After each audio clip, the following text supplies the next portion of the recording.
वो पूरा हतोत्साहित किए हुए हैं। हम लोग इसका करीब विरोध करते हैं और 2023 नियमावली को चैलेंज कर दिया सर हाईकोर्ट में। आपके माध्यम से सरकार को बता देना चाहते हैं, हाईकोर्ट में उनको प्रतिक्रिया देंगे। जी सर, हमारे सीटेड बीटेड अभ्यर्थी जितने हैं वो भी घबराए नहीं, आपके लिए भी मैं खड़ा हूँ। नहीं, आपका ही सवाल मैं ले लेता हूँ, आपका ही सवाल संदीप जी। जो आप भी उसका जिक्र कर रहे थे, आप भी चर्चा कर रहे थे, तो जो STT 2019 है, क्या इसके बारे में कोई अलग से बातचीत हुई है?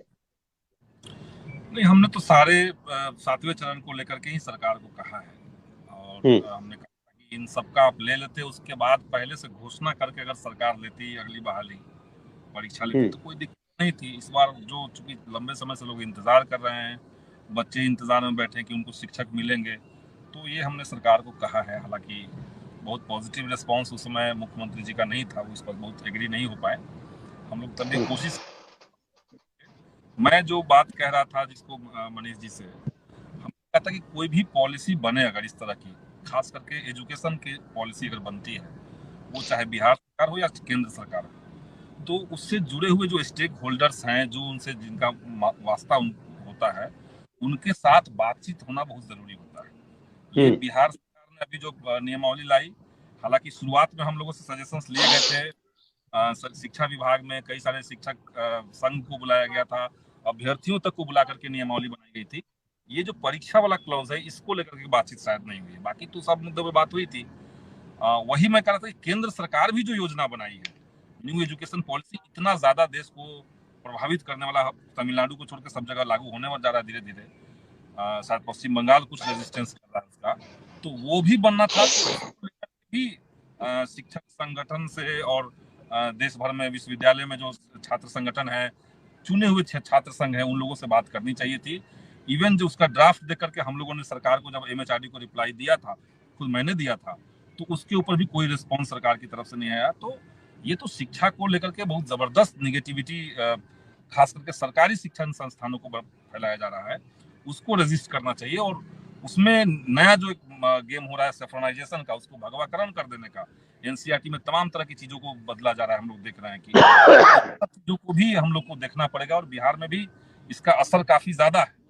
तो ये हम सबको सोचना चाहिए। मनीष जी अगर शिक्षा से जुड़े हुए हैं तो थोड़ा सा इसमें सेल्फ क्रिटिसिज्म भी हम लोग को सोचना पड़ेगा कि कैसे एजुकेशन के भीतर क्वालिटी को डिस्ट्रॉय करने की कोशिश लगातार चल रही है। मेरा भी बैकग्राउंड विद्यार्थी परिषद से ही है। अभी 7वें चरण की बहाली है, 7वें चरण की जो बहाली है, इसको तो मैं इसलिए भी महत्वपूर्ण मानता हूँ क्योंकि जो मौजूदा बिहार सरकार ने कहा था कि भाई हम 10 लाख रोजगार देंगे, तो उसका सबसे बड़ा आधार ये था कि शिक्षक बहाली आप ठीक तरीके से और पूरी संख्या में जो 2.25 लाख के आसपास शिक्षक के पद खाली है उसको करते, क्योंकि मैंने अनएम्प्लॉयमेंट तो समझिए कि आजादी के बाद सबसे हाई रेट पे पहुंच चुका है, और बाकी अपॉर्चुनिटी सरकार ने खत्म कर दी। जैसे रेलवे का बहाली चालू कर नहीं सकता, रेलवे में 1.25 लाख बहाली हर साल होता था, वो पिछले 9 साल से 1.5 लाख 2 लाख बहाली हुई है, तो वहां संकट है।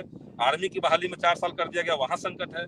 तो इसलिए बिहार सरकार को एक मिसाल जरूर रखना चाहिए। हम तो सरकार को सजेशंस दे रहे हैं कि आप जब केंद्र सरकार रोजगार की संभावना को खत्म कर रही, तो आप कुछ एक मॉडल उनके सामने पेश कीजिए। ठीक है संदीप जी, ठीक, सरकार करे, ये हम कहना चाहते हैं। ठीक है। अब मनीष जी, तो चूंकि आरोप उन्होंने कई लगा दिए हैं, इसलिए थोड़ा आप जवाब दीजिए, अब कंक्लूड करेंगे आपके बयान के बाद, खत्म करेंगे। तो आज के इस कार्यक्रम के माध्यम से एक खुशखबरी दे दी अभिषेक जी भी है, चूंकि न्यायालय गए हैं कि 6379 जेई की नियुक्ति को जो सरकार ने रद्द कर दिया था, उस पर सुप्रीम कोर्ट ने अपनी मोहर लगाई, मतलब उसको रोक लगाया है उस पे। तो ये एक बड़ी खबर है, और हम लोगों ने उस आंदोलन में बिहार सरकार के लिए, बिहार सरकार के लिए एक बहुत बड़ा झटका है, क्योंकि उन जेई अभ्यर्थियों को, उन लोगों को तो विभाग तक दे दिया गया था, और उसके बाद एक तुगलकी फरमान जारी हुआ। मतलब राजेश जी, उस पर भी डिबेट होना चाहिए कि पता नहीं क्यों सरकार इस प्रकार के डिसीजन ले रही है लगातार। मतलब विभाग दे देने के बाद उस पूरी नियुक्ति को रद्द कर देना, ये इस प्रकार का आचरण क्यों बिहार सरकार का हो गया है, समझ नहीं आता है। आप देखिए, गेस्ट टीचर का भी मामला है।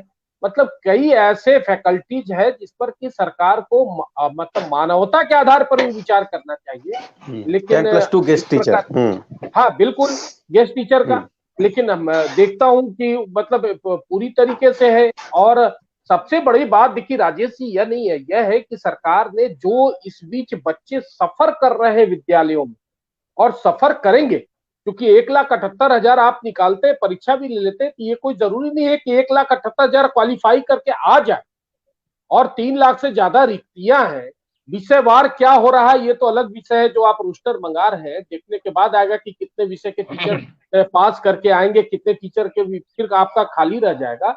ये वार लेवल पर जो काम होना चाहिए उसको इस तरह से लटकाने अटकाने और भटकाने का प्रयास हो रहा है। यह पूरी और इस सेशन में जो बच्चे सफर कर रहे हैं उसका क्या दोष है? यही दोष है कि इस मतलब ऐसे समय में पैदा लिए कि उनको इस सेशन से गुजरना पड़ रहा है, इस शिक्षा की कुव्यवस्था से उनको गुजरना पड़ रहा है।